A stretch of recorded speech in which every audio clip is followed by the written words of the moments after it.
2024 വർഷം അവസാനിക്കാൻ പോകുന്ന സാഹചര്യത്തിൽ പെൻഷൻ ഗുണഭോക്താക്കളുടെ പരാതി പരിഹരിക്കുന്നതിന്റെ ഭാഗമായി 2 മാസത്തിലെ പെൻഷൻ തുക വിതരണമാണ് സംസ്ഥാന സർക്കാർ പ്രഖ്യാപിച്ചിരിക്കുന്നത്.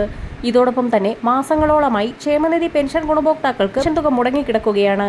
ക്രിസ്മസിനോടനുബന്ധിച്ച് പെൻഷൻ തുകയടക്കമുള്ള വിവിധ ആനുകൂല്യങ്ങൾ വിതരണം ചെയ്യുന്ന സാഹചര്യത്തിൽ ക്ഷേമനിധി പെൻഷൻ ഗുണഭോക്താക്കൾക്കും 2 ഗഡു പെൻഷൻ തുക അനുവദിച്ചേക്കുമെന്നുള്ള റിപ്പോർട്ടുകളാണ് ഇപ്പോൾ പുറത്തു വന്നിരിക്കുന്നത്. ഡിസംബർ മാസത്തിലെ പെൻഷൻ വിതരണ നടപടിക്രമങ്ങൾ സംസ്ഥാന സർക്കാരിന്റെ ഭാഗത്തു നിന്നും ഇന്നു മുതൽ ആരംഭിക്കും. ഇതോടൊപ്പം തന്നെ വിവിധ ഇനം പെൻഷനുകൾ കൈപ്പറ്റുന്ന ഗുണഭോക്താക്കൾക്കുള്ള വാർഡ് തല പരിശോധനകളും ഇന്നു മുതൽ സജീവമാകും. സോഷ്യൽ ഓഡിറ്റിംഗ് നടത്തി അനർഹരെ കണ്ടെത്താനാണ് സർക്കാർ നീക്കം. കേന്ദ്രത്തിന്റെ ഭാഗത്തു നിന്നും സോഷ്യൽ ഓഡിറ്റിംഗ് നടത്തണമെന്ന ആവശ്യം നേരത്തെ തന്നെ ഉയർന്നിരുന്നതാണ്. എന്നാൽ സംസ്ഥാന സർക്കാർ സോഷ്യൽ ഓഡിറ്റിംഗ് വൈകിപ്പിച്ചു എന്നുള്ളതാണ് കേന്ദ്രത്തിന്റെ പരാതി. നിലവിൽ പെൻഷൻ തുക കൈപ്പറ്റിക്കൊണ്ടിരിക്കുന്ന ഗുണഭോക്താക്കൾക്കും പുതിയ പെൻഷന് അപേക്ഷ വെച്ച ഗുണഭോക്താക്കളെയും സോഷ്യൽ ഓഡിറ്റിംഗ് ബാധിക്കും. പെൻഷൻ കൈപ്പറ്റിക്കൊണ്ടിരിക്കുന്ന ഗുണഭോക്താക്കളുടെ ഭൗതിക സാഹചര്യങ്ങൾ പരിശോധിക്കുന്നതിന്റെ ഭാഗമായി തദ്ദേശ സ്വയംഭരണ സ്ഥാപനങ്ങളിൽ നിന്നും ഉദ്യോഗസ്ഥർ വീടുകളിൽ നേരിട്ടെത്തും. 2000 ചതുരശ്ര അടി വിസ്തീർണത്തിൽ കൂടുതലുള്ള വീടുകൾ, 4 ചക്ര വാഹനമുള്ള വീടുകൾ, എയർ കണ്ടീഷൻ ചെയ്ത വീടുകൾ, ആധുനിക സൗകര്യങ്ങളുള്ള വീടുകൾ, സർക്കാർ, അർദ്ധ സർക്കാർ, മറ്റു പെൻഷനുകൾ കൈപ്പറ്റുന്നവരുള്ള വീടുകൾ, 1 ലക്ഷം രൂപയിൽ കവിഞ്ഞ വാർഷിക വരുമാനമുള്ളവർ തുടങ്ങി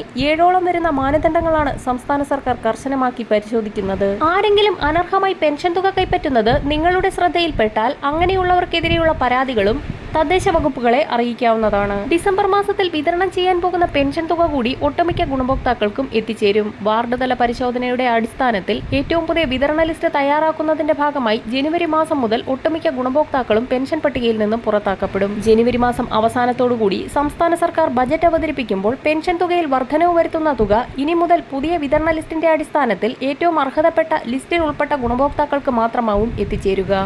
പെൻഷൻ വിതരണ ഉത്തരവ് ഈ ആഴ്ചയിൽ തന്നെ പുറത്തുവരുന്ന സാഹചര്യത്തിൽ വാർത്ത നിങ്ങളിലേക്ക് ഷെയർ ചെയ്യുന്നതായിരിക്കും. വരും ദിവസങ്ങളിലെ പെൻഷൻ അറിയിപ്പുകൾക്കായി ചാനൽ സബ്സ്ക്രൈബ് ചെയ്യാൻ മറക്കാതിരിക്കുക.